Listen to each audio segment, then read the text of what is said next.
Dan bertumbuh dari kelompok yang membenci Yesus, lahirlah Kristen. Orang yang membenci Yesus, Kristus palsu, yang kemudian menyesatkan banyak orang. Salam satu Tuhan. Para sahabat, dukung semua ya channel Densa News Muslim.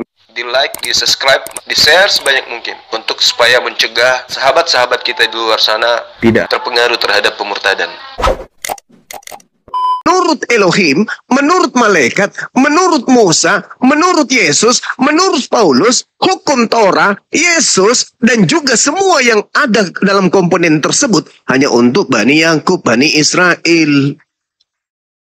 Lalu Kristen ini sopo Bang Suma? Oh, beda lagi. Kristen ini pengikut Kristus. Apa materi-materinya mereka ini antara Kristus dan Yesus? Antara Kristus dan Kristen pengikutnya? Oh, materinya adalah mengambil separuh dari terjemahan kitabnya Bani Israel, lalu kemudian mengambil wartawan punya catatan yang mereka sebut kitab kanonik untuk dijadikan sebagai panduan dalam beragama. Jadi mereka tak ada hubungannya dengan Torah, mereka tak ada hubungannya Yesus anak Maria, mereka hanya berhubungan dengan makhluk yang bergelar Kristus yang datang kepada Paulus, lalu mendirikan sekte di luar Bani Israel. Demikian.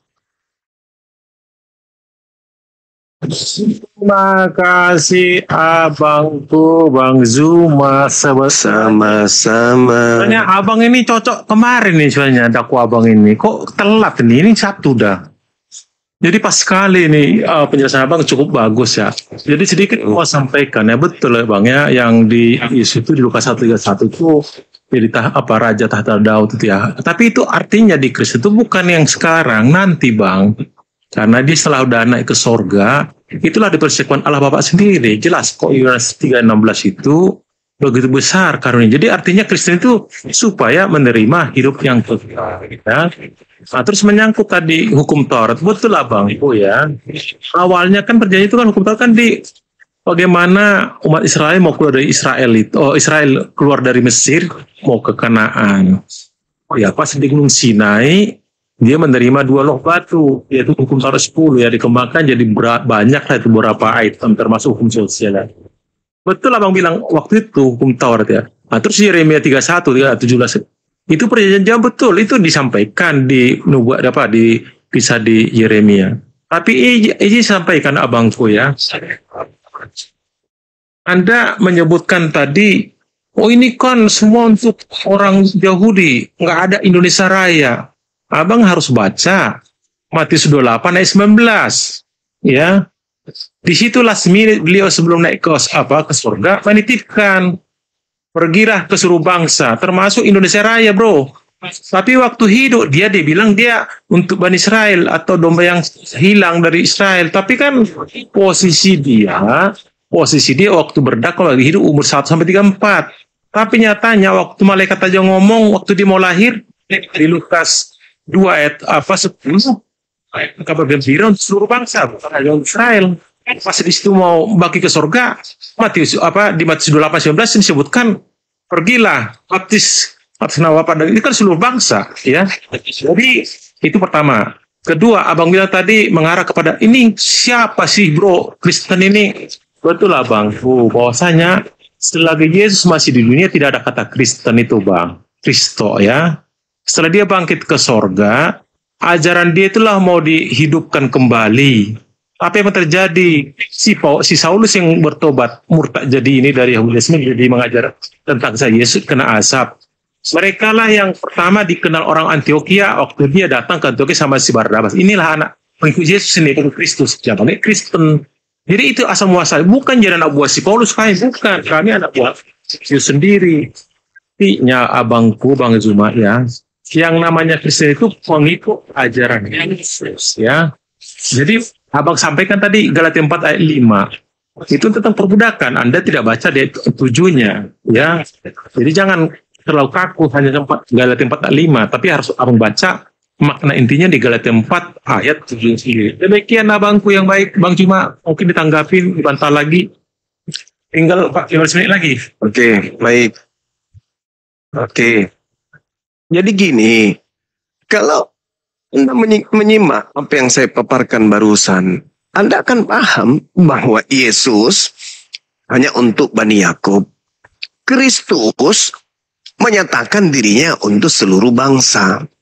Itu dua pribadi, dua oknum, dua makhluk yang berbeda. Yesusnya hanya untuk Bani Israel, Kristusnya untuk seluruh bangsa yang mau jadi pengikutnya. Itu harus Anda pisahkan di situ. Lalu apa kemudian yang menjadi dasar pijakan orang-orang Kristen pengikut Kristus ini?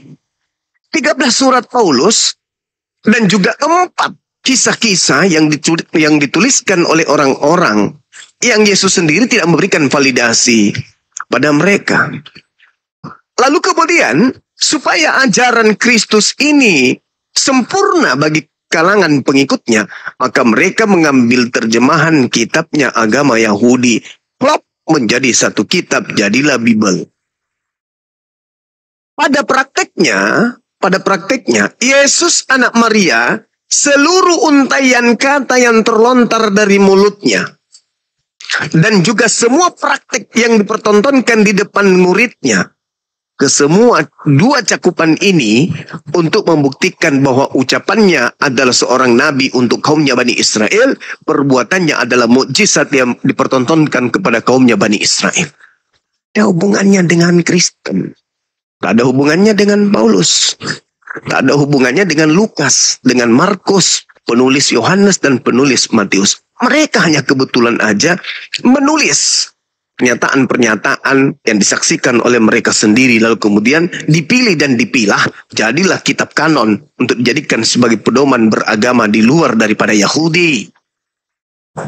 Sedangkan yang berbicara pergilah ke seluruh bangsa, jadikanlah seluruh bangsa menjadi muridku, itu bukan anak Maria. Tolong dijernihkan dulu akal sehatnya di situ. Jadi yang berbicara pada hari Minggu yang keluar dari kubur itu bukan anak Maria. Itu oknum lain yang memakai nama Yesus Kristus untuk menjadikan dunia menjadi pengikutnya. Untuk menggenapi nubuatan Yesus agar muridnya Yahudi waspada kepada penyesat yang datang dengan memakai namanya dan berkata akulah Kristus, dia akan menyesatkan banyak orang. Jadi orang yang disesatkan adalah Kristen. Sementara yang menjadi penyesat adalah Kristus. Makanya Kristen itu artinya pengikut Kristus, bukan pengikut Yesus. Catat itu. Kristen artinya pengikut Kristus, bukan berarti pengikut Yesus. Itu beda antara pengikut Yesus dan pengikut Kristus. Kalau pengikut Kristus adalah orang-orang Roma. Kalau pengikut Yesus adalah orang-orang Yahudi. Ingat nih, akarnya nih, awalnya, pondasi awalnya.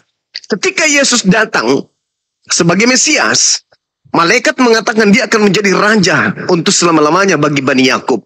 Bani Yakub ketika Yesus datang terpecah menjadi dua kelompok. Yang pertama yang menerimanya, yang Yesus sendiri katakan sebagai murid-murid pilihannya. Terus yang kedua adalah angkatan jahat, yaitu Bani Yakub yang menolak keberadaannya. Sekarang permasalahannya adalah Kristen muncul belakangan. Berasal dari manakah Kristen ini? Dari murid Yesus yang menerima kerasulan kemesiasan Yesus?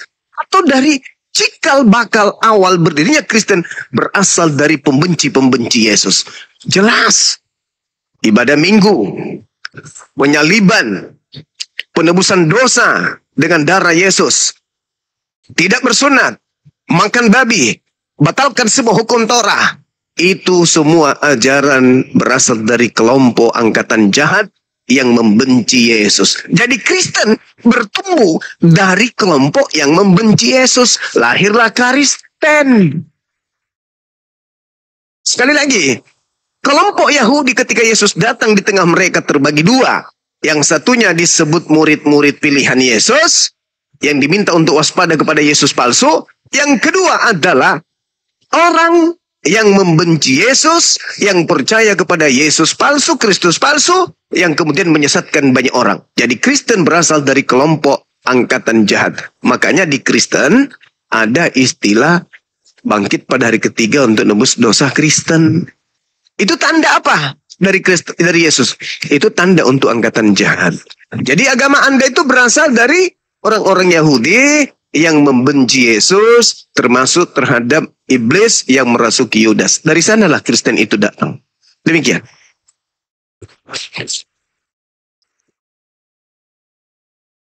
Sekali lagi saya sampaikan, Anda seolah bernarasi ada dua ya, Kristus dengan Yesus. Tapi Anda udah saya kasih dalil tadi abangku ya, bahwasanya Kristus itu adalah Yesus sendiri ya. Kan ini sampaikan tadi di Matius 28 itu. Saya sampaikan karena Anda bilang pada Yakub di 19 saya sampaikan seluruh bangsa, semua bangsa termasuk Indonesia Raya ya. Karena itu pergilah, jadikanlah semua bangsa termasuk Indonesia Raya jadi muridku dan baptis mereka atas nama Bapa dan Roh Kudus. Tapi artinya Anda tadi membuat seolah-olah dikesampingkan Kristus sendiri, padahal di sini jelas kok. Di Matius 28 ke atasnya 17 ini kan perintah beliau sebelum naik ke surga. Ketika dia melihat mereka, ketika melihat dia, mereka menyembah. Semua udah nyembah, karena itu mau bangkit ke surga ya. Tetapi orang-orang beragu-ragu. 14. Yesus mendekati mereka, berarti Yesus ya, dan berkata, kepadaku telah diberi segala kuasa di surga dan di bumi. Hati ini menyampaikan kepada ini, bukan ngadi-ngadi. Yesus sendiri yang ngomong, kan gitu.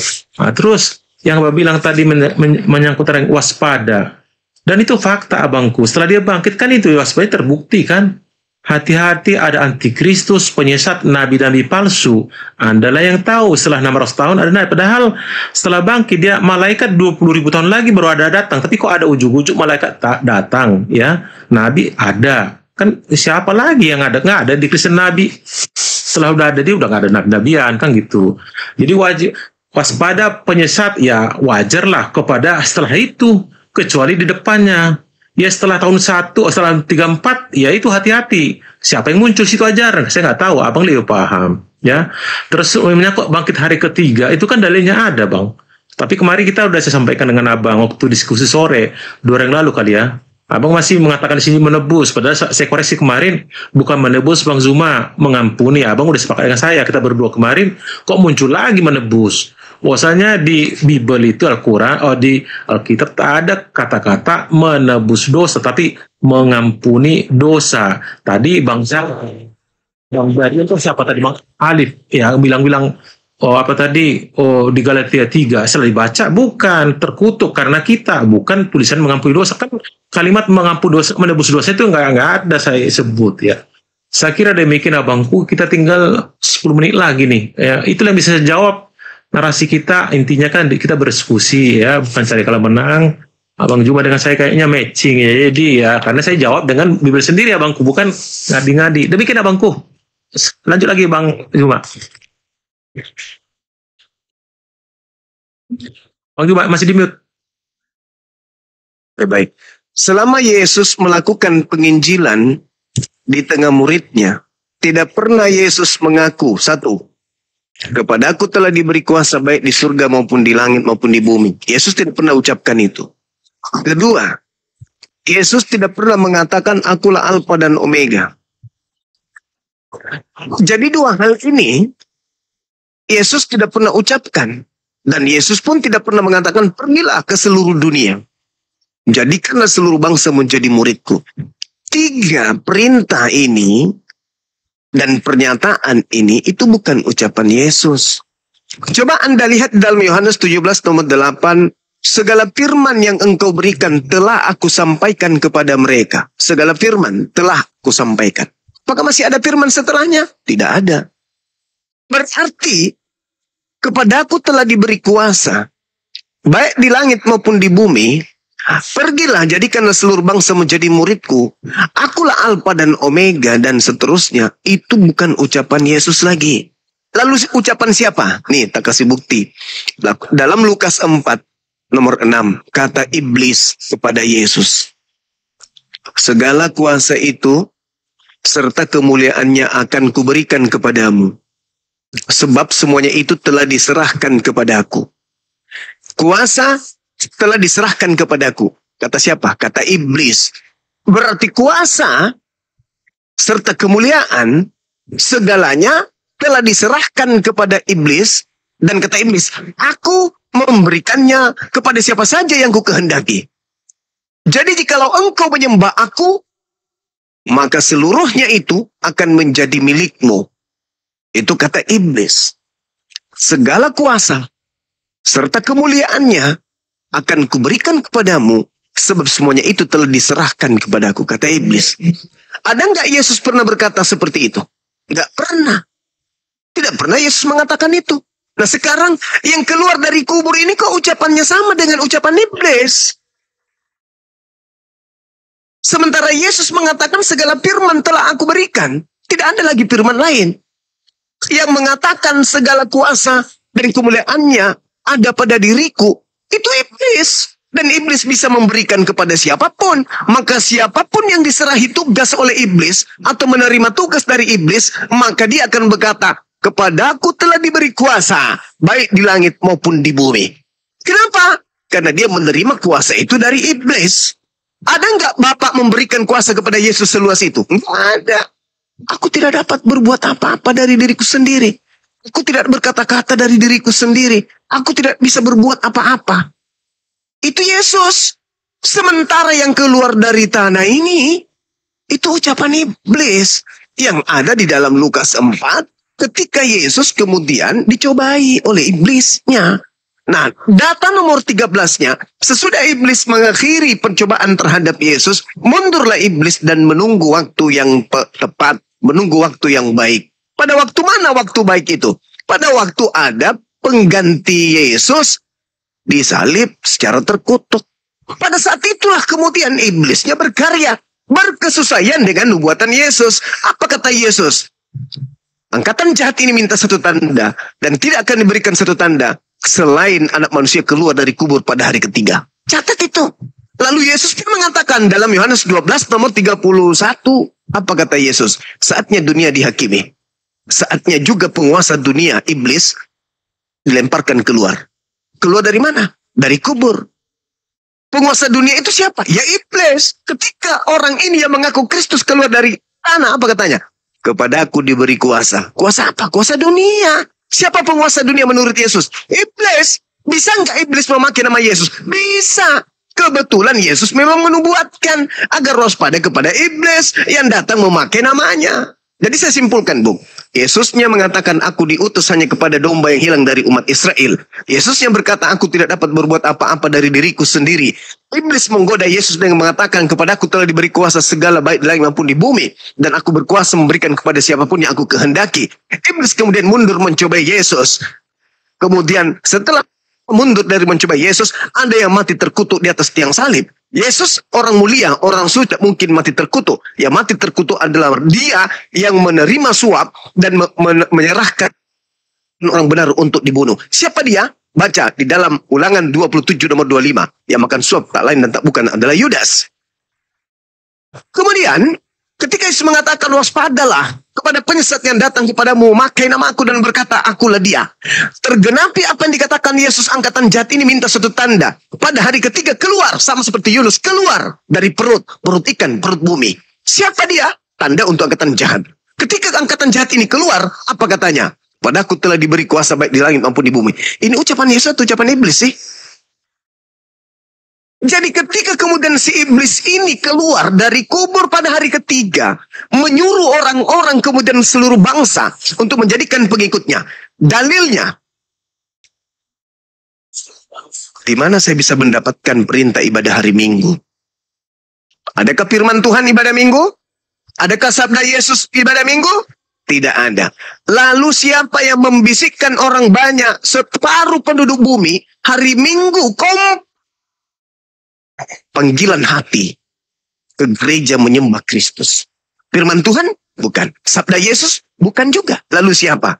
Itulah yang keluar dari kubur, yang mendatangi kalian untuk datang ke gereja menyembah dirinya dalam nama Yesus. Makanya di akhir zaman Yesus datang. Yesus, bukankah kami bernubuat mengusir setan, bermujizat pakai namamu? Apa kata Yesus? No, aku tidak mengenal kalian. Kalian semua adalah pembuat kejahatan.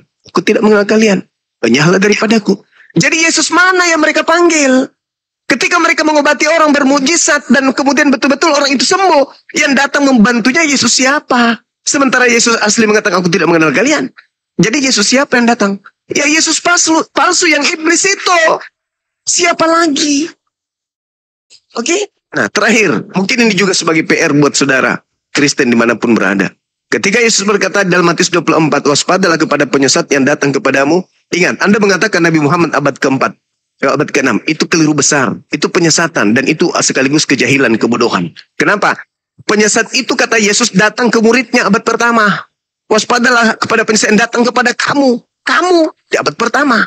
Dan Yesus mengatakan dalam Yohanes 12, nomor 31 itu, sekarang juga, sekarang bukan di abad ke-6, sekarang juga penyesat itu datang, iblis itu dilemparkan keluar, sekarang juga dunia dihakimi. Kapan itu? Pada saat abad pertama, jangan ke abad ke-6, ke abad ke-7, itu ngibul namanya.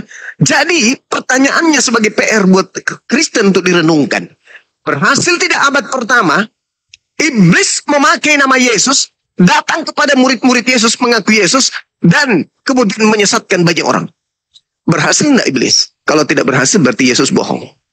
Tapi kalau berhasil, mana orang banyak yang disesatkan oleh iblis dengan memakai nama Yesus Kristus. Satu-satunya kelompok itu adalah Kristen. Karena Kristen artinya pengikut Kristus. Sementara yang harus diwaspadai adalah Kristus palsu. Demikian. Terima kasih abangku telah menjelaskan. Tapi Anda tadi tidak memahami apa yang saya bilang. Bahwasanya jelas dia menyatakan, langsung loh dia ngomong itu di Matius 28 ayat 19 itu. Ya udah perintah ya. Jadi jangan dibilang itu tidak ada firman. Orang masih dia ngomong kok 40 hari di sini sebelum dia bangkit ke surga. Nah terus menyangkut yang abang bilang, di mana tadi di Lukas 4 ayat 6, iblis, tentang juga iblis berpuasa. Betul, iblis itu berpuasa, tapi kan dia sekali diuji di situ. Waktu dia berpuasa, diuji, kalau bisa Anda loncat gitu, pasti ada malaikat. Kalau mau dia kan mau dikasih ibarat upah lah, nanti kerajaanku. Bukan jadi, kebetulan di dunia memang iblis, tapi dia tidak mau, sehingga pergi sendiri, iblis yang nggak mau tergoda, kayak kasus si Adam dan Hawa yang kena ini kan takluk sama iblis melalui ular itu, sehingga jatuh dikeluarkan di Taman Eden. Nah terus ini sampaikan abangku ya, jelas kok di Matius 3:17, ini anakku yang kuasihi, jelas sudah pernyataan asli loh bang. Jadi kuasa di dia sebenarnya, segala kuasa telah sampaikan ke dia, kan gitu, mau bilang apa lagi, gitu. Nah terus abang mau ini kan tadi tentang minggu, ya saya sampaikan, sebelum Yesus datang ke dunia, semua kita kan masih Yudaisme, Yahudi ya, artinya di Sabat bang. Tapi dengan kisah ini terjadi namanya Paskah, kebangkitan ya. Kalau dulu Paskah itu namanya antara peringatan mereka keluar dari tanah Mesir ke tanah Kanaan. Tapi di Kristen itu bukan itu lagi, tapi Paskah itu benar-benar dia dibangkitkan oleh Bapa pada hari ketiga. Hari apakah itu? Waktu hari Jumat dia meninggal. Dia bangkit hari Minggu itu. Makanya asal kata Minggu itu Domingos, hari Tuhan. Bukan Friday untuk berdoa doang kan gitu. Ini hari Tuhan. Sunday. Ya kalau Anda bilang itu matahari di matahari, sementara Anda ada juga Monday. Jadi gimana pula hari bulan kan gitu. Artinya nggak usah ke sana bang. Itu bahwasanya karena orang mau ke gereja walau kebetulan hari Minggu, dan memang kalau Anda bilang itu jadi masalah, kenapa seluruh dunia minggu itu hampir libur semua? Gimana? Kenapa nggak hari Jumat, nggak hari libur nasional? Kalau mau mengarah ke sana, artinya itu udah dari sono bang. Kita ngikutin, kedua pun kita Indonesia ya, kita ikutin apa yang tertulis di Bible seperti yang sekarang. Saya nggak masuk mengarah kepada namanya bahasa Yunani lah, Ibrani kan gitu. Bisa kira kalau dalil minggu itu ke gereja itu kan berapa bang? Artinya itu gereja itu jemaat yang berkumpul bang. Jadi intinya kita berdua di rumah sendiri sebenarnya, di kamar, dalam yang sepi. Kita langsung, ya kayak bertapa lah, betul-betul kita fokus kepada beliau. Tapi dengan makin tambah, ke jemaat artinya gereja. Kumpul lah, itu kan sebuah bangunan doang. Nggak perlu banyak syarat, kayak bentuk ada harus disembah, itu nggak ada. Jadi tidak ada ritual di Kristen itu untuk menyembah, nggak ada bang. Di sana cuma 3 poin. Pertama, berdoa kepada Tuhan. Kedua, bernyanyi memuji nama dia, baru mendekat khotbah. 1,5 jam pulang, nggak ada yang lain ritual harus ya seperti Anda lah, kami nggak ada seperti itu. Makanya sering nilaiin teman-teman Muslim kan, kenapa sepatu nggak ditinggalin? Ngapain, orang biasa aja kok. Jadi kias-kiaskan seperti ini. Kalau Anda masuk ke rumah orang buka sepatu, kok suatu rumah Tuhan tidak? Nggak ada, itu gedung biasa sama dengan gedung kalian juga. Cuma tempat kalian nggak ada meja, nggak ada kursi, ya wajar lah harus buka sepatu. Kami kan ada kursi, masa buka sepatu kan gitu. Artinya bukan harus kita sakralkan gedung itu, orang tangan kita kok yang buat, bukan Tuhan yang buat itu, kan gitu. Kita yang sendiri yang bangun sendiri dengan dana kita sendiri. Saya kira demikian, Pak. Oh, satu lagi tentang waspada itu ya.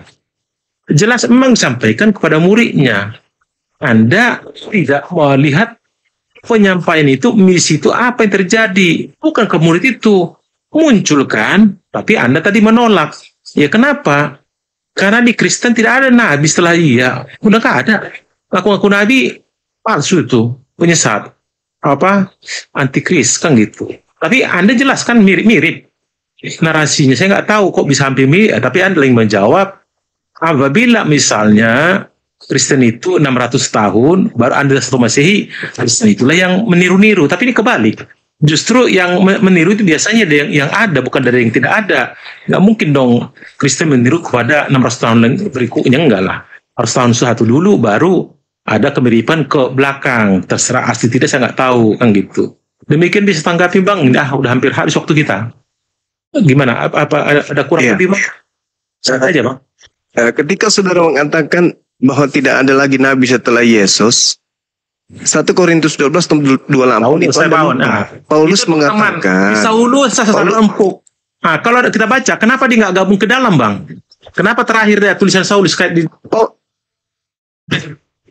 Paulus mengatakan bahwa Tuhan Theos telah menetapkan beberapa orang dalam jemaat.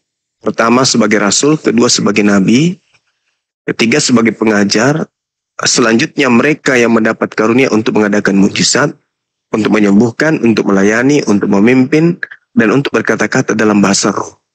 Menurut Paulus, jemaat di Antioquia di tengah-tengah mereka ada nabi. 1 Korintus 12 nomor 28, bukan Kisah Para Rasul 13 nomor 1. Yang disebut nabi itu adalah pengajar. 1 Korintus 12:28. Anda ngerti nggak? Seorang nabi itu menerima wahyu untuk dirinya. Ketika dia nabi ini menjadi rasul, maka dia menjadi seorang pengajar. Bagaimana dia bisa menjadi rasul kalau dia tidak pengajar? Jadi rasul itu adalah nabi yang mengajarkan kemudian wahyu kepada kaumnya, umatnya. Maka rasul sudah pasti nabi. Nabi belum tentu rasul, tapi rasul sudah pasti nabi. Gitu loh.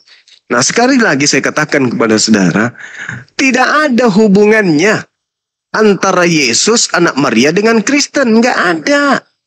Kristen itu berhubungan dengan Kristus yang keluar dari tanah pada hari ketiga. Kristus yang keluar dari tanah pada hari ketiga inilah yang datang kepada Ananias, yang datang kepada Paulus, yang datang di Pulau Patmos. Dialah itu yang datang mengajarkan agama Kristen. Nabinya bernama Paulus. Itu yang Anda harus paham. Anda harus berani berkata bahwa memang tidak ada hubungannya Yesus anak Maria dengan Kristen. Dari segi ibadah, dari segi kitab, dari segi ketuhanan, dari segi rumah ibadah. Dari segi apapun, Yesus dan Kristen adalah dua kelompok yang berbeda. Andai saja Yesus hidup hari ini, lalu kemudian diperkenalkan dengan Kristen, Yesus akan berkata, aku tidak mengenal kalian, aku tidak mengenal yang ini. Ini bukan kelompok muridku. Muridku itu ibadahnya hari Sabat. Muridku tidak makan babi. Muridku ketika masuk ke rumah ibadah lepaskan kemudian alas kaki. Mereka berwudu dulu, bersuci dulu, membasuh tangan, membasuh wajah, membasuh kaki, baru masuk ke sana. Dan masuk ke situ nggak ada lambang salib. Di situ di dalamnya adalah orang-orang yang bersunat semua. Itu muridku. Dan muridku hanya dari Bani Yakub, Bani Israel. Mereka ini aku tidak kenal. Andai Yesus ada hari ini datang, dia tidak mengenal Kristen. Yang mengenal Kristen itu yang kemudian yang Kristen sebut itu sebagai Kristus, yaitu yang keluar dari tanah hari ketiga. Itu bukan. Suaranya Bang, suaranya nggak jelas Bang. Sinyalnya itu, udah sinyalnya kena lagi. Tunggu aja ya, sinyalnya kena. Teman-teman di tab-tab layar ya, di tab-tab layar di posting ulang, di share, dan jangan lupa nih lock oranye digas ya, diklik lock oranye. Nih, pasukan kompak nih udah mulai hadir nih. Lu udah monitor? Bukan ditombak dia enggak, cuma sinyalnya kali, sinyal. Ya, sinyalnya. Emang lagi cek di sini sinyalnya. Lanjut Bang Zuma, kayaknya sebelum saya tanggapi sedikit lagi tuh. Atau saya tanggapi langsung gimana? Dengar nggak kira-kira? Daripada vakum gini, kok malah hilang? Tuh kan kebentar kan. Ditanggapi aja mas, ditanggapi. Tanggapi. Oh gitu aja. Jadi artinya gini. Ya, Tadi aku mau nanya kencengin aja dulu teman-teman tab layarnya dikencengin. Tadi sih saya mau nanggapin dia yang kasih dalil ke ini 1 Korintus 12 ayat 28 tidak ada tertulis itu ada seperti yang sampaikan tadi karena udah sekat duluan dia mainkan di kaper tadi tentang Nabi si Saulus itu karena saya kan tanyakan ke dia apakah ada tulisan Paulus tertulis di ayat berikut yang lain yang kedua lah kan gitu nggak usah 3 yang Saulus saja deh pertama itu positif apa tulisan terakhir ya bukan nggak gabung dengan para nabi yang di atasnya itu kayak apa tuh siapa tuh ada barokang di atas. Jadi artinya itu yang masalahnya kian. Terus gini, memang sebutkan beliau bahwasanya tidak ada dikenal Yesus apa Yesus dan Kristus betul. Karena kata Kristen itu setelah dia ke Solo, jadi nggak langsung bukan karena dia bukan membuat agama baru bukan. Jadi Kristen itu asal kata dari Kristus ya Kristo. Kan ini jelaskan di Lukas 2:11 itu. Hari ini telah lahir bagimu Juru Selamat, Kristus, Tuhan di kota Daud. Kristus nggak bisa lepas dari dia sendiri, kan? Itu ngapain harus pisah? Dibilang Kristus yang hidup, bukan Yesus yang ini. Yesus selamatkan. Ya Anda menyelamatkan, dia 600 tahun berikutnya, padahal fakta. Nah, udah. Nggak mudah tuh, seperti itu tadi.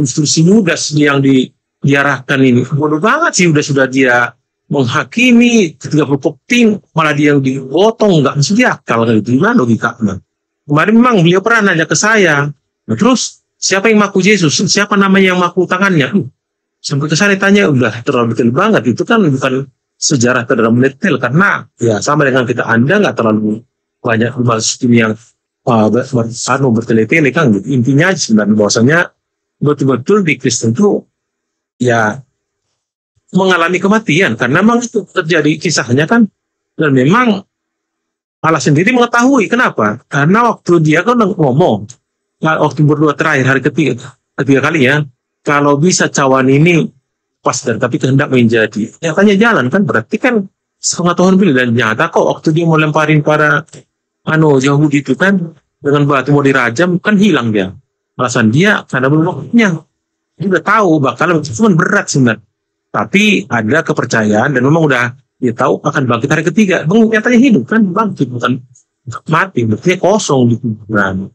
Saya kira demikian Bang. Abang itu saya mau mungkin kok bisa ada mungkin kawanku yang nombak itu kurang ajar juga. Padahal kita diskusi bukan ada yang menghina atau apa ya kan Bang ya. Ada kan saya santai aja. Dengan beliau itu anteng-anteng aja, santai gitu. Maunya teman-teman lain Pak Hendy kayak gini lah cerita. Tadi kita Pak Hendy kita kok marah-marah terus dikunci saya. Dia aja yang ngomong. Bang Juma ini. Iya buat teman-teman di bawah dibantu daftar layarnya ya di Mustiful. Ada demikian Bang. Dan saya tadi udah pas ini lewat 12 menit udah setengah modul 11. Besok lusa lah ya.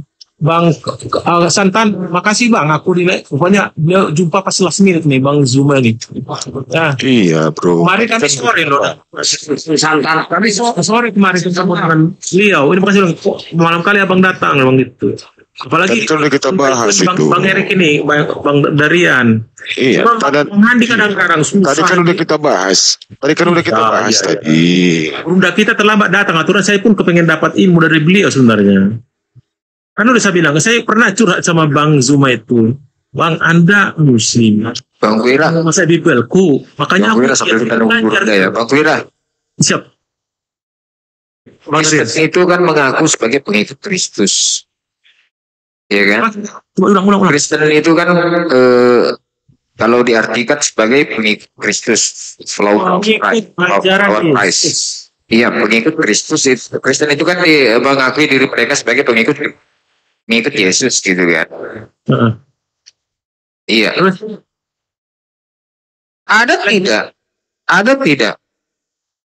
Ada tidak di dalam ajaran Yesus, baik dari murid-muridnya Yesus yang mengajarkan ajarannya orang-orang Yahudi ini, ajaran Yahudi ini di luar dari orang Yahudi.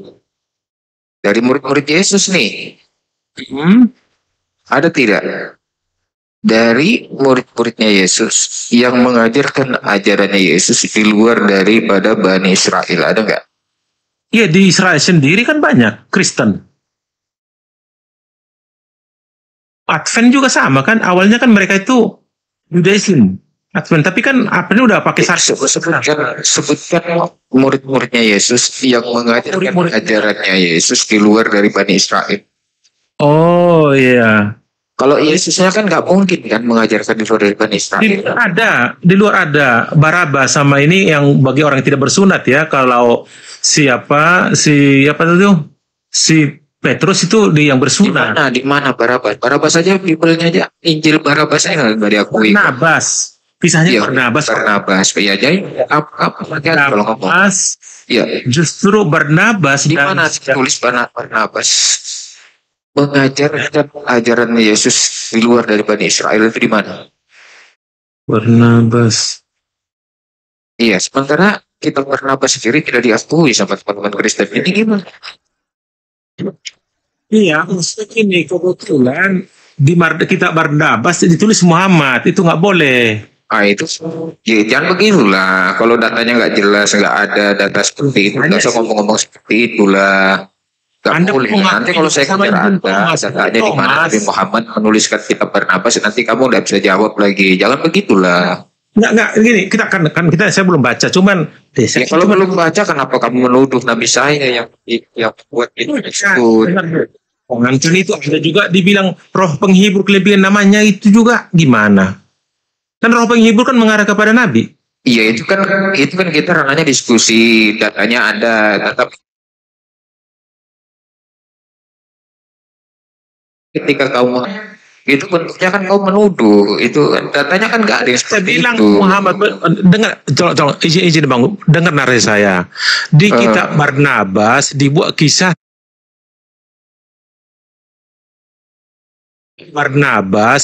kisah tentang vulgar. Siapa? Ya, sekarang begini, tunjukkan sehingga sama itu saya. Dikeluarkan. Bukan tunjukkan sama Nabi saya. Anda yang membutuhkan, bukan tunjukkan salah. sama saya murid-murid atau pengikut Yesus awal yang mengajarkan ajarannya Yesus di luar dari Bani Israel. Iya, Barnabas sama Paulus ke Antioquia, masih kecil. Sejak kapan Paulus itu jadi muridnya Yesus? Barnabas bukan ini, si Barnabasnya kebetulan kan ketemu dengan siapa, Paulus dengan Barnabas kan ketemu nih. Di mana dalilnya Barnabas yang mengajarkan? Yang muridnya itu adalah Barnabas, Paulus tidak, tapi dengan Paulus aja sengketa. Ribut dia di situ, berpisah dia. Iya, Tidak ada. dihapus. Yang saya tanya sama kamu,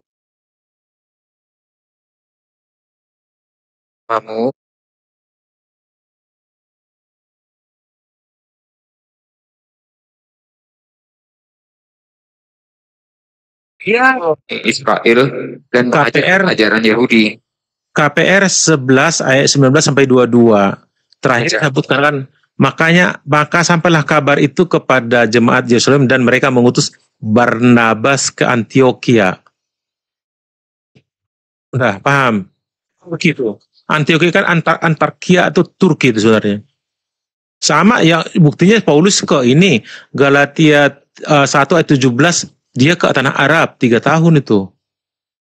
Kenapa nggak jujur aja menurut KPR 11 Ya. bahwa Kristen itu baru ada dan pertama kalinya mereka menamakan diri mereka itu di Antioquia. Iya, orang Antioquia loh, jangan dibalik-balik. Artinya sebelum di Orang Antioquia, gini dengar, orang Antioquia melihat di situ datang si Barnabas dengan si Paulus. Ini loh Barnabas nggak diakuin. PR 11 ayat Nggak ada 11 surat Bang. Barnabas di dalam Biblemu tuh nggak ada. Coba Barnabas, jangan lari. Inilah. Kamu ikutilah Bang Zuma sopan dikit. Gimana aku nanti Bang bantah atau Abang lah ngomong dulu lah kok gitu. Nggak enak kayak gini. Langsung potong-potong kan gini saya jelaskan. Abang bilang tidak ada Barnabas, saya kasih dalil KPR 11 ayat 19-22. Ada tulisan mengutus Barnabas ke Antioquia, bro. Oke, bantah. Iya, mengutus Barnabas ke Antioquia bukan berarti Barnabas itu mengajarkan ajaran Yesus atau ajaran orang Yahudi. 2 orang ke sana, termasuk Paulus ke jemaat yang tidak sunat. Paham? Kalau kamu baca Roma 11 nomor 13, menurut perjanjian lama ini, perjanjian baru nih diterjemah. Paulus yang berkata pada kamu yang asalnya kafir, aku berkata sepanjang aku ini menjadi rasul untuk orang-orang kafir. Jadi di luar dari Bani Israel, orang Yahudi mengatakan mereka itu kafir. Makanya kata Paulus di Roma 11 nomor 13, tapi kamu yang asalnya kafir, maka aku menjadi rasul bagi kamu, bagi orang-orang kafir. Di mana tertulis, Bang? Roma 11 nomor 13. Makanya kalau ambil kitab orang jangan comot-comot kayak ngada-ngadi. Sebab saya Nah, Roma 11 karena ayat 13. memang yang mengajarkan kekristenan di situ. Hai bangsa-bangsa bukan Yahudi, justru karena aku adalah rasul untuk bangsa-bangsa bukan Yahudi. Itu si Paulus. Aku menganggap hal itu kemuliaan pelayananku. Kok dibilang kafir-kafir segala? Gimana? Iya, saya bacakan terjemahan lama. Masih dikatakan kafir. Jelaskan. Saya tidak pernah menggunakan dalil saya untuk diskusi menggunakan buku yang lain, termasuk Ibrani kah atau Yunani. Saya menggunakan. Iya, jadi sah dan sangat tegas sekali bahwa di situ Paulus lah yang mengajarkan ajaran baru Tidak tentang ada. Kristus. Kami nggak ngaruh dengan Paulus. Kami mau Kalau, Yesus saja. kalau tidak ngaruh dengan Paulus, terus Kalian harus dia kalau tidak ngaruh dengan Paulus, lantas ajaran Kristen ini dari mana? Apanya? Kalau tidak ngaruh kepada Paulus, lantas ajaran Kristen ini dari mana awalnya? Kristo. Sejak kapan Yesus dan di mana Yesus mengajarkan ajaran Kristen? Dengar abangku, dia kan telah diberikan tadi di Matius 28 ayat 19 itu udah sampaikan seperti itu, Bang. Kemana-mana, ke seluruh, termasuk Indonesia Raya. Kalau tentang Matius 28 nomor 19, harusnya ayat itu berakhir di ayat ke-15. Ini menurut Katolitas sendiri, sabar. Ini menurut Katolitas sendiri, sabar. Ini menurut Katolitas sendiri, Paus Ratzinger ini seorang paus. Dia mengatakan, Matius 28 nomor 19 itu bukanlah ayat yang asal dari Yerusalem, tetapi ayat tersebut berkembangnya di Roma. Kan ayat yang langsung dari Yerusalem atau yang langsung Yesus ajarkan. Di Matius 10 nomor 5 sampai 8. Makanya bertentangan dengan Matius 10 nomor 5 sampai 8. Yesus mengutus murid-muridnya dan berpesan kepada murid-muridnya, jangan kamu menyimpang ke jalan bangsa lain atau masuk ke dalam kota orang Samaria, melainkan pergilah kepada domba-domba yang hilang dari umat Israel. Siapa yang dikatakan umat-umat di sini? Hanya umat Israel. Kalau Yesus menyebutkan di luar dari Bani Israel itu dikatakan domba itu nggak ada. Kalau anjing ada. Di Getsemane loh, di Bukit Zaitun berangkat ngomong seperti itu perintahnya. Di Matius 28 ayat 19, jangan ngomong bantah. Tertulis kok abang sendiri yang ngomong tidak ada Kristen yang ngakuin itu ada. Kok kamu yang tidak ngakuin? Iya, kenapa kau berpegangan kepada memang itu tertulis dalil yang dari kalangan Kristen sendiri dan datanya jelas. Bro, kalau nggak ada di Bible dihapus, ya saya setuju dengan abang. Gitu. Ya kalau di Bible itu bang, kalau di Bible itu bang, sesuatu yang nggak ada aja bisa diada-adakan. Mana buktinya? Hanya untuk menunjang tentang doktrin Trinitas. Matius 28 nomor 19 ditambahkan. Hanya untuk mendukung doktrin Trinitas. 1 Yohanes 5 nomor 7 ayat yang tidak sebenarnya ditambahkan juga. Padahal mereka tahu ayat tersebut ayat yang disisipkan atau ayat-ayat palsu. Tetapi tetap saja mereka tambahkan. Supaya apa? Supaya orang-orang yang awam ini doktrin bahwa Tritunggal itu benar diajarkan di dalam Bible. Padahal sesungguhnya ayat tersebut adalah ayat yang disisipkan. Lanjut guru lagi. Assalamualaikum warahmatullahi wabarakatuh. Assalamualaikum warahmatullahi wabarakatuh. Tolong dibantu share ulang sebentar Bang Kira. Di ada tab layarnya dikencengin ya nanti biar komalnya abang saya lebih kuat lagi. Silakan turun dan lanjut. Baik sahabatku Bang Derya. Jaringanku. Kenapa tadi? Jaringan. Aduh, Susah. Ini Ya. Gimana? Cek. Suara saya kedengaran nggak? Enggak, orangnya tadi memfitnah abang. Katanya abang ditombak. Aduh, kacau juga anak buah abang ini. Aduh, Ya, memfitnah. biasanya begitu, biasanya memang. Tapi kali ini enggak. jaringan. Cuma satu pun kalimatnya enggak ada yang salah sebelum itu. Berapa kali kami naik ngobrol santai aja sebelum itu. Iya, jaringan. Lanjut. Udah selesai bang. Udah closing Udah. meeting. Udah jam berapa nih? Oh, jadi udah selesai. Satu hal yang perlu dipahami, Bani Israel itu, Bung, Ya. berdasarkan Yehezkiel 5, sepertiga daripadamu, wahai Bani Israel, akan mati kena sampar dan mati kelaparan di tengah-tengahmu. Sepertiga lagi akan tewas dimakan pedang di sekitarmu. Dan sepertiga lagi akan kuhamburkan ke semua mata angin. Dan aku akan menghunus pedang dari belakang mereka. Jadi, ketika Yesus mengatakan masih ada lagi domba-domba di luar dari kandang ini, domba yang dimaksud di luar kandang adalah Bani Yakub yang sudah hidup di tengah-tengah bangsa asing. Jadi kalau saudara mengatakan mereka diutus dua-dua, diutus untuk siapa? Untuk Bani Israel yang hidup di tengah-tengah bangsa asing. Bukan untuk kita. Bukan untuk Bani di luar Israel. Jadi Bani Israel itu menurut Yehezkiel 5, itu sudah berserak memang ke seluruh penjuru bumi. Karena mereka kemudian melanggar perjanjian-perjanjian yang Tuhan lakukan terhadap mereka. Maka sepertiganya dibunuh, sepertiganya mati kelaparan, sepertiganya kemudian dihamburkan kemudian ke seluruh penjuru mata angin. Maka mereka bertebaran kemana-mana. Makanya Yesus betul yang dikatakan oleh saudara Darian tadi, bahwasanya Yesus melarang ke bangsa lain dengan tujuan melakukan penginjilan.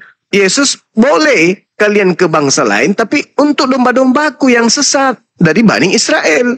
Bukan untuk orang asing, tapi untuk domba-domba yang sesat dari umat Israel. Begitu saudaraku. Makanya saya katakan, kenapa Kristen begitu melenggang dengan mudahnya membawa nama Yesus, dengan mudahnya membawa cerita-cerita tentang nabi-nabi, dengan mudahnya membawa terjemahan kitab Torah, kitab Tanakh. Karena Kristen menggunakan kemudian nama Yesus Kristus itu sebagai kamuflase untuk mengajarkan kepada dunia bahwa mereka adalah pengikut Kristus yang adalah anak Maria. Padahal tidak. Waspadalah kepada penyesat yang dimaksud Yesus adalah dia ini yang banyak menyesatkan orang, yaitu seperti yang Anda alami sekarang. Maka saya masih mempertanyakan, apa hubungannya Taurat dengan Kristen? Apa hubungannya Yesus anak Maria dengan Kristen? Itu nggak ada. Tapi kalau Kristus yang datang kepada Paulus, memang tujuannya untuk mengajak manusia menyembah kepada Kristus itu sendiri. Dalam kaidah Islam, iblis memang mau disembah. Seperti itu, Bung. Silakan. Terakhir closing meeting, cuma langsung dijawab aja bang ya.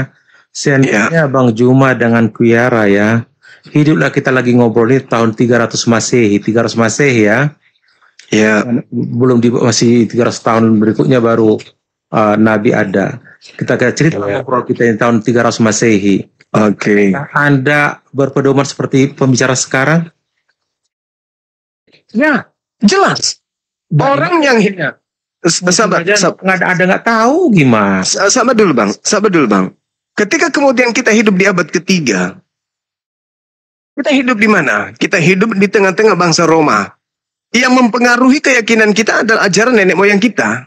Nenek moyang kita memang sudah belajar, sudah diajarkan dan mendarah daging bagi keturunan nenek moyang kita untuk menyembah kepada roh-roh. Ketika roh itu berganti nama menjadi Atis, berganti nama menjadi Zeus, mengganti nama menjadi Paulus, mengganti nama menjadi Bom-Bom, mengganti nama menjadi Yesus atau apapun itu, yang jelas kita tetap menyembah kepada sembahan nenek moyang kita, yaitu roh-roh. Lalu kita mau mengatakan apa? Kita mau mengatakan kamu dilarang makan babi, enggak ngaruh. Hukum Torah bukan untuk kita kok. Jadi kalaupun Torah diambil terjemahannya, apakah kemudian berpengaruh terhadap keyakinan kita sebagai keturunan orang-orang yang penyembah dewa-dewa? Kan tidak. Kita bisa makan babi kok. Tidak ada juga perintah kita harus bersunat kok. Tidak ada perintah juga kita harus masuk ke rumah ibadahnya orang Yahudi kok. Dan kita juga tidak beribadah di tempat rumah ibadahnya orang Yahudi. Tidak ada lagi hukum Torah yang harus kita lakukan. Memang hukum Torah bukan untuk kita orang Roma. Jadi mau hidup di abad pertama, abad kedua, abad ketiga, abad keempat, bahkan sampai hari ini, hukum yang datang kepada Bani Israel hanya untuk mengikat agama mereka, yaitu ikatan terhadap Bani Israel saja. Sedangkan kalau kita berbicara mengenai keyakinan kita, dari Roma, dari Yunani, dari Mesir, dari India, ke semua itu memang cakupannya menyembah kepada roh-roh. Sekarang modern, tadinya menyembah Zeus, Hercules, Attis, Horus, sekarang menyembah Kristus. Cuman berganti merek, tapi objeknya tidak berbeda. Siapa itu? Roh. Sedangkan orang Yahudi tidak menyembah roh. Yesus tidak menyembah roh. Musa tidak menyembah roh. Abraham tidak menyembah roh. Ya, Romawi Yunani dari sejak dulu memang sudah menyembah roh. Namanya juga agama politeisme. Jadi roh yang disembah oleh nenek moyang kita berganti nama menjadi Yesus. Padahal objeknya itu aja. Itu juga yang disembah oleh nenek moyang sebelum ada Kristen. Nenek moyang kita sudah menyembah roh itu. Begitu ada Kristen datang melalui kerajaan Roma, nenek moyang kita tadinya menyembah Zeus berubah menjadi Yesus. Begitu, Bung. Kaidah-kaidah pengajaran keyakinan Yesus itu tidak kita anut. Yesus sunat, Yesus puasa, Yesus kemudian sabat, Yesus tidak makan babi, Yesus menjalankan hukum Torah. Itu tidak mengikat kita. Paulus hanya menjual embel-embel itu untuk meyakinkan orang Roma Yunani bahwa ini loh kitab suci yang benar, ini loh dewamu yang harusnya bernama Yesus, cuman mengganti merek doang. Patung-patung Zeus dirubuhkan, lalu kemudian diganti dengan patung-patung Yesus, sama doang. Oke. Sama ajanya itu, ada Iya, bedanya. Nah, Cuma gini, aku sedikit aja, ini mau hampir closing meeting ya. Ya tolong jangan dibawa nama B2 lah. Kenapa? Anda harus sadar, selama Nabi di Mekah, sebelum hijrah ke Madinah, B2 masih halal. Masih bisa dimakan. Kenapa? Karena Al-Baqarah itu ada di di Madinah kan. Nggak ada dalil bahwasanya itu dilarang. Karena ayat itu muncul di Madinah, bukan di Mekah. Kalau di Mekah pas dia. Karena saya baca belum ada ketentuan, tapi setelah ada Al-Baqarah jelas diikutilah Taurat itu dilarang makan B2. Tapi itu pun dengan tidak melebihi, buktinya 173 kan tidak melampaui batas kalau terpaksa kan gitu. Mungkin ada satu hal. Lanjut abangku. Oke. Saya. Sebelum Islam datang, memang ada perintah. Makanya orang yang hidup di zaman antara Nabi Isa dengan setelah Nabi Isa kemudian terangkat ke langit, orang-orang di luar daripada bangsanya, mereka hidup di zaman Patrah, zaman di mana tidak ada nabi yang datang kepada mereka. Boleh nggak ketika kemudian ada perintah di tengah-tengah kaum Israel, jangan kau makan babi, kemudian orang Arab makan babi, apakah orang Arab berdosa? Tidak. Apakah orang Roma berdosa? Tidak. Apakah Kristen berdosa? Tidak juga. Kenapa? Karena larangan makan babi hanya mengikat orang Israel. Anda yang bukan Israel makan babi, apapun dengan babi, ya silakan aja. Tapi setelah datang Islam, hurrimat alaikum, barulah kemudian perintah haram babi itu teruntuk kepada seluruh umat manusia. Tak ada pengecualian. Yang tadinya hanya haram untuk Bani Israel, setelah Islam datang, barulah diharamkan untuk seluruh umat manusia babi itu. Setuju. Nah, gitu, Bung. Oke, siap Bangku. Makasih Bangku. Kita udah sip. aturannya jam, Abang ambil 1 jam. Jadi gini, Siap Bang Kuyara. Oke, sip. Saya mohon maaf Bangku ya, Abang baik ya, karena kita Santun kok ngomongnya. Jadi saya kecewa tadi abang keluar ini betul ditombak nggak? Di bawah ditombak apa-apaan? Orang abang cuma santai aja kok, nggak ada yang lari dari apa, santai-santai aja kan? Ditombak sama Terima kasih Bang, saya kira ini Bang. Iya. Ini Bang Juma di apa kan ini Bang Kevin ada ini kayaknya udah bolak-balik di ke pendeta, mungkin abang arahkan lah. Saya di bawah aja, host. Ya, bantu ya. Santai aku siap. di bawah. Siap, makasih Bang Ko ya. Makasih Bang. Makasih saudara. Bang ini abangku ini temanku baik nih, Bang Erik nih, sama nih Bang Handi. Lihat Bang Handi, Bang tertib, ngobrolnya enak, nggak taruh di monopoli. Bang Dari makasih Bang ya. Iya, siap sama. Makasih. Mungkin ada kurang lebih. Shalom lu Ya. Dan silakan nih dari Juma. Iya, silakan. Oh aja kalau enggak di atas pun boleh, cuman saya sambil mau tidur udah jam 11. Ya udah, sekarang mau di atas silakan, mau di bawah silakan ya. Makasih Bang. Oke, iya. Nah ini Gurunda setelah beberapa kali diskusi sama kita, sama saya 2 kali mungkin ya, tadi sama Ustadz Alif 1 kali. Ini Bang Kevin ini bolak-balik dipanggil terus ke gereja karena tiap naik ke sini dipantau terus sama pendetanya. Sampai tadi terakhir dia dipanggil lagi sama pendetanya, disarankan sama pendeta jangan belajar ke sini, jangan masuk room Islam. Tapi Bang Kevin terus bertanya terus ke pendetanya tentang perpuluhan, tentang ini nih yang judul saya ini. Kata mereka percaya Yesus itu pasti akan selamat. Ternyata di ayat yang ditampilkan tadi percaya Kristus tidak selamat. Nah akhirnya si Bang Kevin ini terus-terusan diserang sama pihak gereja, pihak pendeta. Takut mereka Bang Kevin ini masuk Islam. Silakan Bang Kevin, dibuka mute Bang Kevin, bertanya ke Gurunda. Halo, selamat malam Bang Juma. Malam saudara Kevin, salam kenal. Saya Bang Suma, silakan Bang. Jadi gini Bang, saya mau minta arahan yang lebih detail mengenai yang sudah dikatakan oleh Bang Kian Santang tadi. Bagaimana Bang? Yang mana itu? Yang pertama masalah perpuluhan, masalah sahabat, dan tentang jika saya meninggalkan Yesus saya tidak akan selamat. Itu bagaimana Bang? Dicatat ya Bang Kevin ya. Iya Bang, saya catat Bang. Oke. Udah. Iya. Jadi kalau kita katakan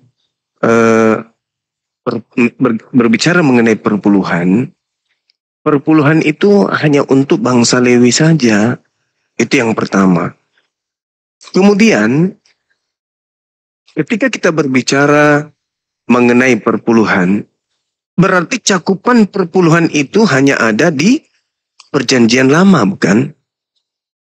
Nah, sedangkan di Efesus 2 nomor 15, dengan matinya Yesus, dia telah membatalkan hukum Taurat beserta segala ketetapan yang ada di dalamnya. Berarti termasuk perpuluhan. Hukum Taurat itu mengikat hanya Bani Israel. Bani Israel terdiri dari 12 suku. Di antaranya suku Lewi.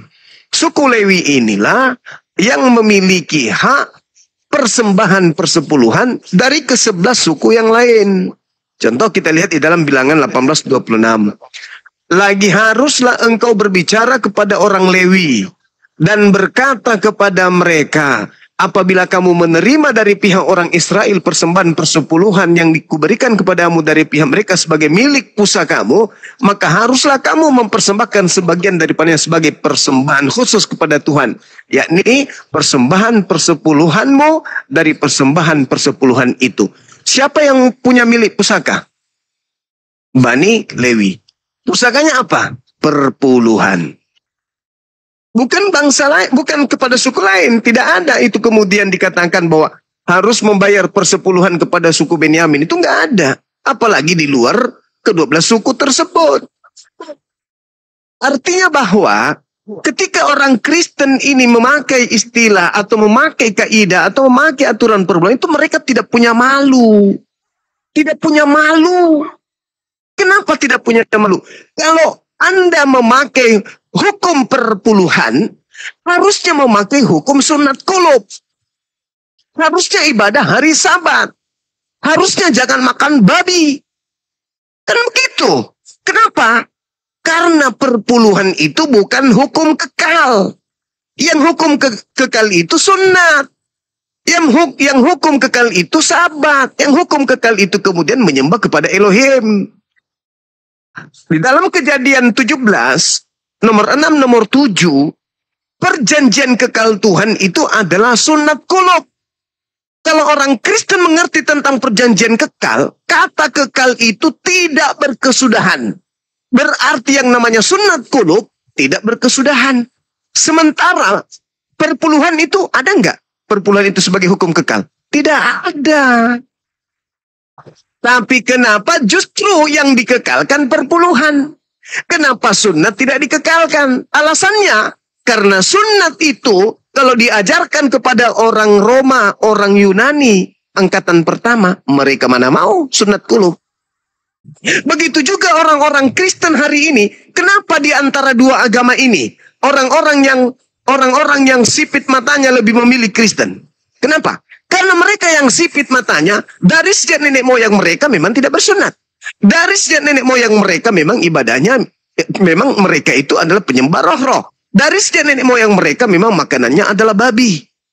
Jadi ketika kemudian ditawarkan dua agama ini, agama mana yang nyaman buat perut mereka? Agama mana yang nyaman buat nonot mereka? Itulah yang mereka pilih. Sementara kalau mereka masuk Islam, nonotnya dipotong. Dilarang makan makanan yang menjadi kegemaran dari sejak lahir. Maka memilih agama Kristen. Sudah dijamin masuk surga, cuman bayar perpuluhan apa sih? Nah sekarang jadi permasalahan adalah, adakah hukum perpuluhan itu kekal? Tidak. Adakah hukum perpuluhan itu dibayarkan kepada non-Yahudi? Tidak ada juga. Kenapa gereja mencanangkan program 10% ini? Kok nggak malu? Kok tidak malu? Kok nggak malu? Kok tidak malu?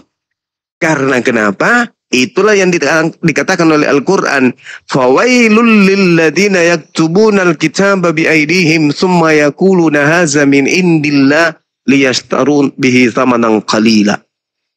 Celakalah orang yang menulis sebuah buku dan mengatakan ini dari Allah demi untuk mendapatkan keuntungan yang sedikit. Apa keuntungan itu? Ya perpuluhan hanya untuk perut.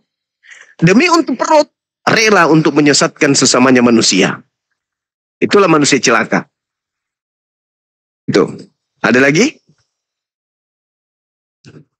Terkait apa lagi? Tentang hari Sabat, Bang. Nah, hari Sabat. Saudara, kalau Anda melihat di Keluaran 31, perintahnya kemudian sangat jelas sekali. Di sana diterangkan bahwasanya orang-orang yang melanggar hari Sabat itu diperintahkan untuk dihukum mati. Karena mereka telah melanggar hari Sabat. Haruslah kau pelihara hari Sabat itu. Sebab itulah hari kudus bagimu. Siapa yang melanggar kekudusan hari Sabat itu, pastilah ia dihukum mati. Sebab setiap orang yang melakukan pekerjaan pada hari itu, orang itu harus dilenyapkan dari antara bangsanya. Itu firman Tuhan katanya. Dan itu aturan Tuhan katanya. Kalau dilanggar berarti harus dihukum mati. Nah, sedangkan orang Kristen merubah kemudian hukum Sabat itu menjadi hari Minggu.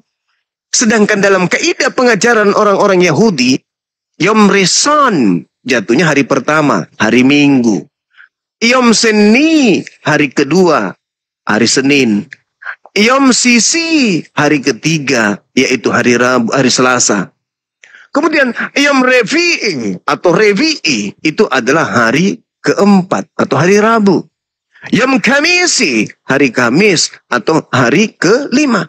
Hari keenam, Yom Sisi, yaitu jatuhnya hari Jumat. Hari ketujuh, Yom Sabat, itu hari Sabtu. Jadi Sabat itu hari Sabtu, bukan Minggu. Hari ketujuh, hari Sabtu. Itulah tempat istirahatnya Tuhan dalam kaidah Torah.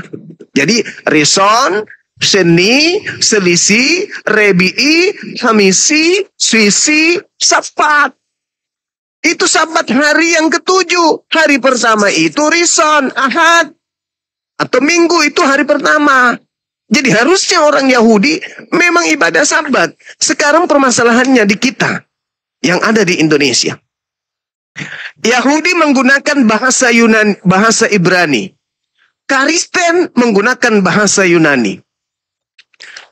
Yahudi keturunan Nabi Musa, keturunan Nabi Abraham, Ishak dan Yakub, Daud, Salomo. Kristen keturunan entelheng ente. Yang punya kitab adalah orang Yahudi, bukan orang Kristen. Yang punya hukum Sabat adalah orang Yahudi, bukan orang Kristen.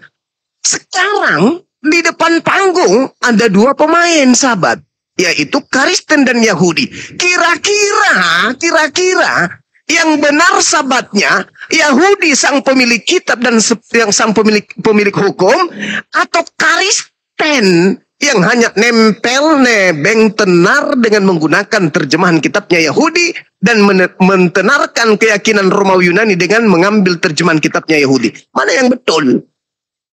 Yahudi yang menyamar Kristen atau Kristen yang menyamar Yahudi?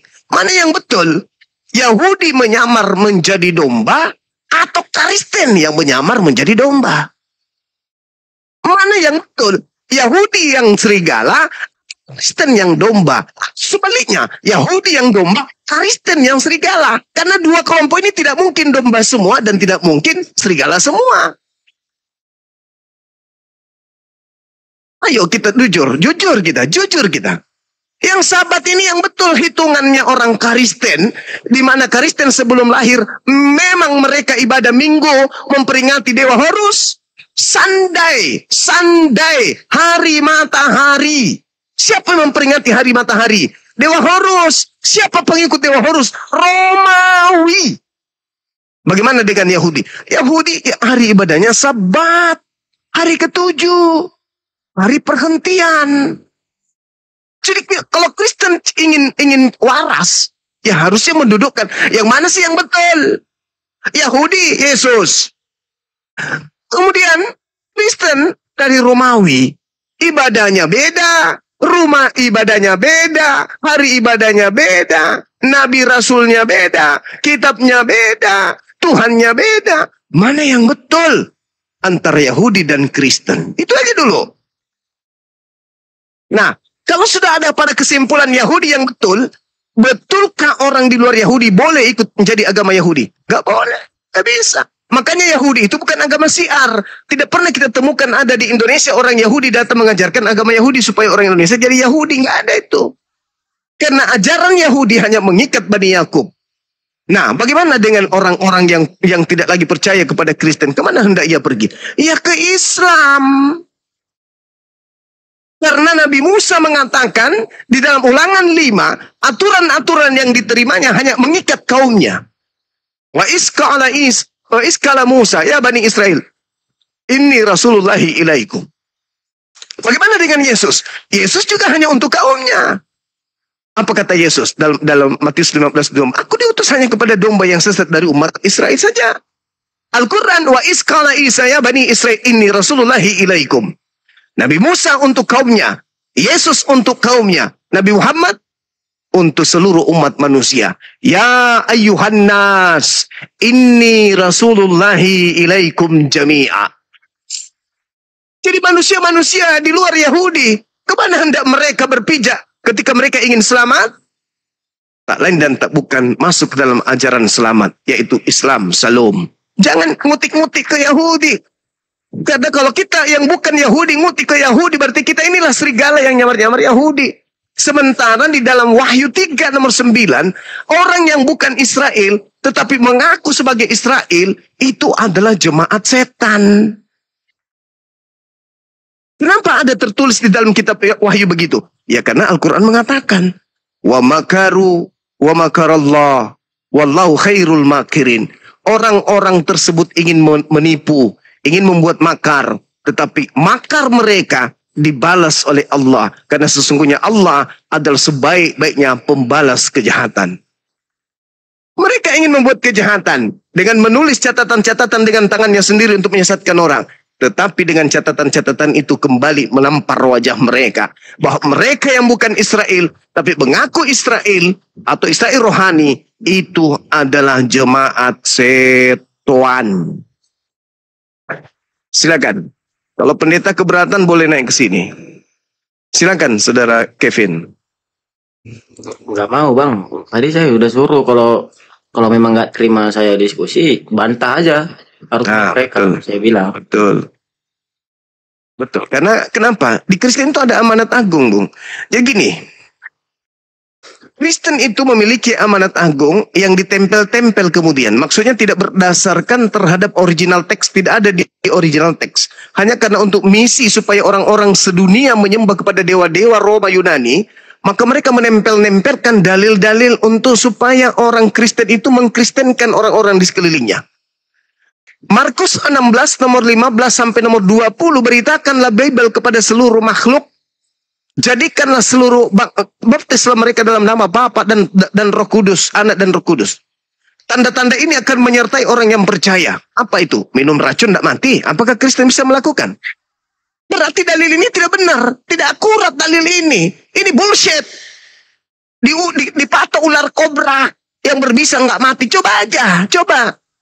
Berarti ini adalah sisipan aja untuk supaya mengenakkan di kuping supaya orang-orang yang sulit, yang tidak suka tunduk kepada perintah Tuhan masuk ke kumpulan agama tersebut. Yang mati katanya masuk surga langsung, tidak ada siksa kubur, ketika hidup semuanya dibebaskan, nggak ada lagi perintah haram di sana, bukan lagi hamba Tuhan, tetapi anak-anak Tuhan, tidak perlu lagi dia menghambakan diri, nggak ada lagi semua halal boleh dimakan dan diminum dan seterusnya. Begitu mati masuk surga, enak kali jadi orang. Orang-orang yang malas beribadah menyembah kepada Tuhan pencipta dan bumi, ya jelas milih di situlah. Sudahlah tidak ibadah menyembah Tuhan, cuma datang ke rumah gedung nyanyi-nyanyi sekali seminggu, makan makanan apapun yang mereka mau, tidak ada perintah haram halal, semua boleh. Sudah begitu dosa-dosanya ditebus, diberikan kepada orang lain untuk menanggungnya. Habis begitu mati masuk surga.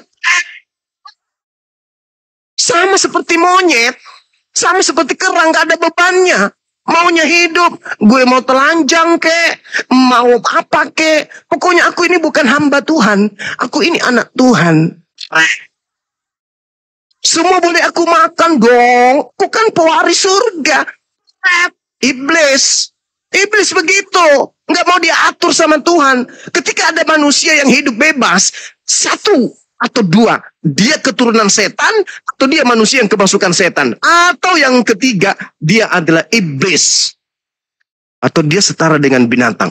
Yang namanya manusia utusan Tuhan, ciptaan Tuhan, ya kudu tunduk kepada aturan. Adam saja, manusia pertama dikasih aturan, apalagi manusia dengan seaptek kemudian godaan di bumi ini hidup, nggak ada lagi aturan loh.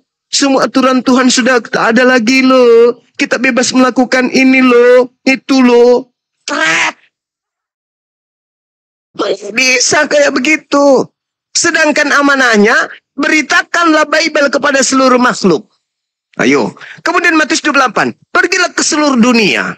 Jadikanlah seluruh bangsa menjadi muridku. Sekarang ente datang, mau menjadikan kami sebagai murid. Apa kau pikir kami ini kambing? Apa kau pikir kami ini monyet? Apa kau pikir kami ini asu, babi? Yang tidak bisa memberikan suatu bantahan, kritikan, dan saran.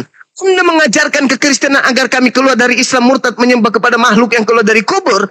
Pada dasar kebenarannya coba. Apa firman Tuhannya mana? Mana sabda Yesusnya untuk itu? Enggak ada. Semata-mata cuman, kalau kau menyembah kepada makhluk tersebut, ya, dosa-dosamu yang dulu-dulu mencabul, bla bla bla, hilang lo langsung masuk surga. Itu mah janji-janji iblis. Kemudian bagaimana caranya orang yang berakal sehat bisa masuk ke kelompok itu? Caranya dengan baca Bible. Nenekmu kiper mana bisa? Tidak ada orang masuk Kristen karena dibacakan Bible, itu nggak ada. Tunjukkan kepada saya, mana ada orang murtad karena baca Bible? Itu nggak ada. Caranya memurtadkan itu gampang. Apa itu? Teror. Berikan rasa takut. Berikan ancaman. Buat hidupnya tegang. Buat hidupnya menderita. Rampas hartanya. Rampas kekuatannya. Jajah dia. Kepung. Berikan dia musibah besar. Berikan dia kemudian kesulitan ekonomi. Berikan dia kemudian kesulitan kesehatan. buat mereka mencekam. Pada saat kondisi itu terjadi, kau datang bawa Indomie, kasih minyak kelapa, kasih beras, kasih cangkul, kasih bibit. Habis itu kau ajak dia menyanyi. Mama malam kudus. Dalam keadaan mencekam seperti itu, kau datang memberikan janji-janji ilusi, kau kasih dia makanan, kau kasih dia minuman, kasih obat cacing, kau bantrin, sembuh dia dari cacingnya, kau ajak mereka kemudian masuk ke rumah ibadahmu. Dengan mudah kau bisa murtadkan. Itu caranya.